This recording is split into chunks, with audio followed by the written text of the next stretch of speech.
What's up, Basketball Brain fans and members? How's it going? I want you to do something to start this video. I want you to take your left elbow if you're right-handed and your right elbow if you're left-handed, okay? Whatever hand you write with, I want you to put the opposite elbow in the air, like out in front of you. And what I want you to do is I want you to write your name in cursive with the elbow of your non-dominant hand. So I'm right-handed, I have my left elbow in the air, and I'm going to write my name Dylan in cursive with my elbow, like my elbow's a pen. So I'm writing on the air, and I'm writing my name in cursive. I just did it right now. Okay, take a second and do that.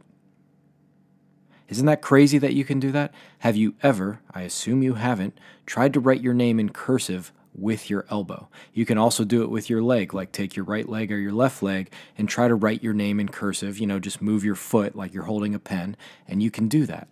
Now, why is that? How is that possible? One theory is that the mind is holographic. What's that mean? It means in a hologram, every part of a hologram contains all the information of the entire hologram. So learning how to write with your dominant hand, let's say you're right-handed, you learned how to write your name over and over again. You've written your name 1,000 times. That information, even though it's localized in a certain dominant part of your brain, is also the information's distributed to other parts of your brain, namely the part of your brain that controls moving your elbow or your feet. So, why am I starting the video with that? Sort of strange, right? Well, I got a question from a user, a Basketball Brain user, and he said, I'm worried because the way I play the game, I'm really robotic and I move sort of mechanical. I don't think I look good when I play, and it bothers me. And I don't think that's a bad question. I don't think that's a totally dumb thing to think about. I think you should pay more attention to the effectiveness, but everybody wants to look good when they play, have a little bit of style. And what I told him, and I'm telling him now in this audio as well, is from repetition, from doing the same thing over and over and over again, you can develop creativity. You can develop a certain spontaneous creativity. Let me give you an example of how that might work using a very famous play. Everybody knows when Jordan goes up to dunk with his right hand, switches to the left, and then lays it up with his left. Now, he's dunked it 1,000,000 times with his right hand. He's laid it up 1,000,000 times with his left hand. And in that moment, he thought somebody was going to jump to block the dunk. His subconscious mind, this wasn't a conscious thought, switched the ball to the left hand and laid it up with the left.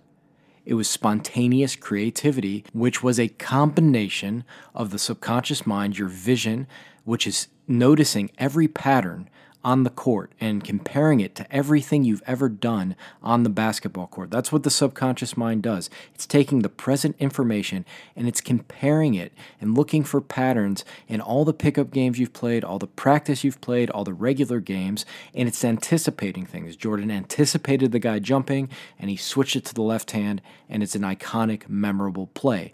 Now, there is no difference between your subconscious mind and Michael Jordan's subconscious mind. And the thing you have to remember is, from repetition, from doing the same thing over and over and over again, arises creativity. It just happens. And really, creativity is just a variation of fundamentals. It's still fundamental, but there's a little something added to it. And what's really cool when you let this happen, when you trust yourself enough to let the subconscious mind take over, have you ever done a move and you sort of get chills?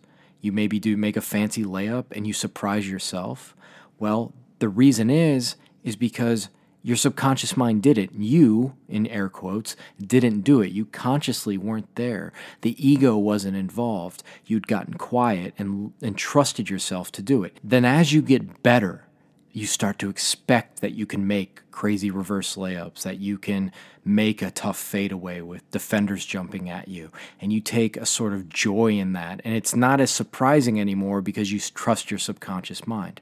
That's not to say you shouldn't try to practice every single possible game situation that may come up, including up and under layups and your left hand and your right hand, but in the moment, you never know what might come out of you. You may go up for a layup, and in a split second, you'll see a seam, and you'll take the ball from the layup and whip it behind your back to your guy cutting in for a layup, right? You don't know. You got to trust your subconscious mind.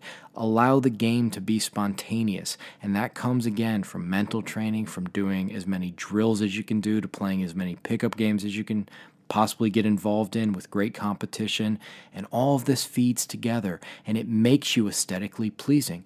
But don't be ashamed of playing robotically right now either, because there is a phase where you have to play a little bit less fluid. You have to learn form. You have to learn how to dribble. You have to learn how to move your feet. If you keep practicing and you keep being conscious of your body and your body awareness, eventually you'll start to shake off that mechanicalness and you enter a sort of fluid existence playing basketball. And it's beautiful and it's fun to watch. I'm always reminded of Pablo Picasso, who at the age of 16 could paint any realist painting you could want. He had mastered regular painting. And then if you know anything about Picasso, which I'm sure some of you guys know a little bit, he's very abstract. But from those fundamentals came just endless creativity. From Jordan's fundamentals, he always credited the fundamentals that Dean Smith gave him, came this endless and bountiful artistry. So that's my message to you. Listen. Enjoy the mechanical part of your game. That's just a phase you're going through. As you play more, as you practice more, you're going to get more fluid. Secondarily, there'll be times in games, if you can trust your subconscious mind, that from this repetition will come these amazing moves that will give you goosebumps. It's really awesome. There's so much more on this topic I could go into, but I think that's a good summary in a nutshell. Remember, from repetition comes creativity, and that's repetition of the form on your jump shot, layups, playing in pickup games, going hard in practice. All of that comes together in the key moments when you can quiet your mind, trust the subconscious, and do a spectacular move. If you don't know what Basketball Brain is, it's a brain training program. We have drills you do there every day. We have a 15-day lecture program. Right now in the program, we have the 100-day challenge.